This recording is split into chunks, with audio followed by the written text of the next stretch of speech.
Hello दोस्तों, मैं दीपक मिश्रा स्वागत करता हूं अपने चैनल वो भयानक यादों में।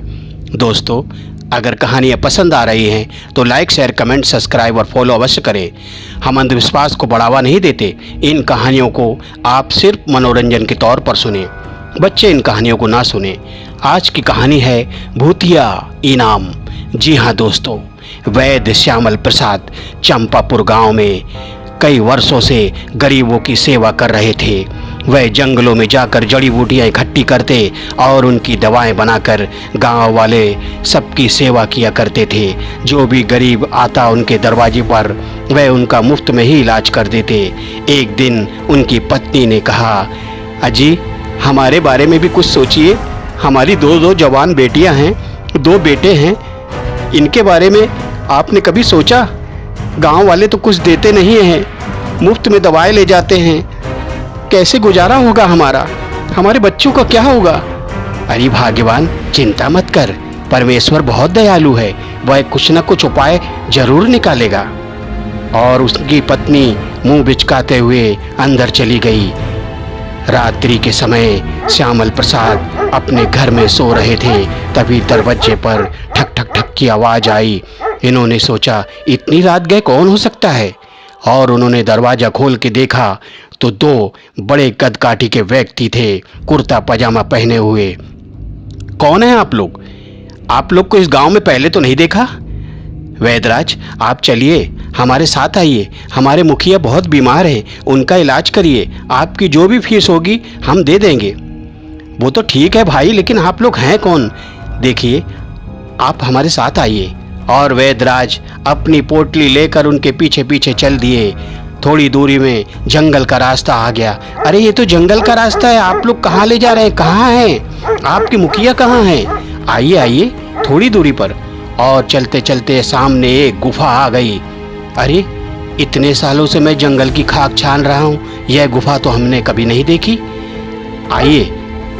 और वे लोग गुफा के अंदर घुस गए। अंदर रोना पीटना मचा हुआ था। काफी लंबे कदकाठी के लोग वहाँ खड़े हुए थे, कुछ महिलाएं और बच्चे भी थे।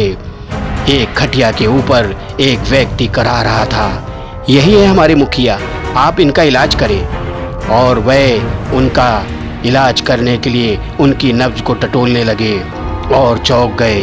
कुछ मन में विचार किया, तभी उन्होंने कुछ द्रव्य निकालकर, कुछ जड़ी बूटियां निकालकर उस व्यक्ति के मुख में डाली और वह कुछ ही देर में उठ के बैठ गया। सभी लोग खुशियां मनाने लगे।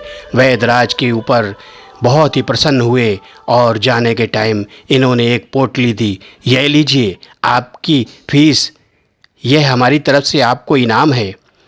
और वह उस पोटली को लेकर अपने घर की तरफ लौटने लगे। रास्ते में उन्होंने सोचा, जरा खोल कर देखूं क्या दिया है लोगों ने। और जब उन्होंने पोटली खोली तो चौंक गए। अरे ये तो कुछ सफ़ेद सफ़ेद टुकड़े हैं। ये कौन सी धातु है? लगता है हड्डी तो नहीं है। यही विचार करते हुए उन्होंने छी छी कहते हुए वह पोटली खोल के वहाँ पे पलट दी और अपने घर आ गए। मुझे तो पहले ही शक था कि यह कोई इंसान नहीं, शायद शैतान होंगे। आज तो किस्मत अच्छी थी जो जान तो बची। और घर पे आके वह कपड़े पे जब उनकी नज़र पड़ी तब वह क्या देखते हैं कि उस कपड़े में से कुछ चमक निकल रही है। उन्होंने कहा, अरे ये कपड़े में किरणें कैसी निकल रही हैं, ये चमक। तब उन्होंने देखा कि अरे ये तो वही टुकड़े हैं जो अभी मैं फेंक के आया हूँ। खैर जो भी हो, सवेरे देखा जाएगा। और सवेरे यह उस टुकड़े को दिखाने के लिए जौहरी के पास गए। जौहरी ने कहा, अरे ये तो बहुत ही कीमती हीरे हैं वैद्यराज, आपको कहाँ से मिले? मुझे दीजिए, मैं मुँह का पैसा दूंगा। अरे ऐसी कोई बात नहीं है भाई। और यह उसी उधेड़ बुन में उसी जगह पर पहुँचे जहाँ इन्होंने रात्रि के समय वह पोटली खाली की थी। वहाँ कुछ भी नहीं था। ये उस गुफा के पास गए, ना वहाँ कोई गुफा थी। ये समझ गए कि मेरी किस्मत खुली थी, लेकिन मैंने अपने पैरों पर खुद कुल्हाड़ी मार ली। परमेश्वर ने मुझे मौका दिया था। बस वह निराश होते हुए अपने घर वापस आ गए। दोस्तों, कैसी लगी कहानी? अच्छी लगी हो तो लाइक शेयर कमेंट सब्सक्राइब और फॉलो अवश्य करें। Good night. Good night.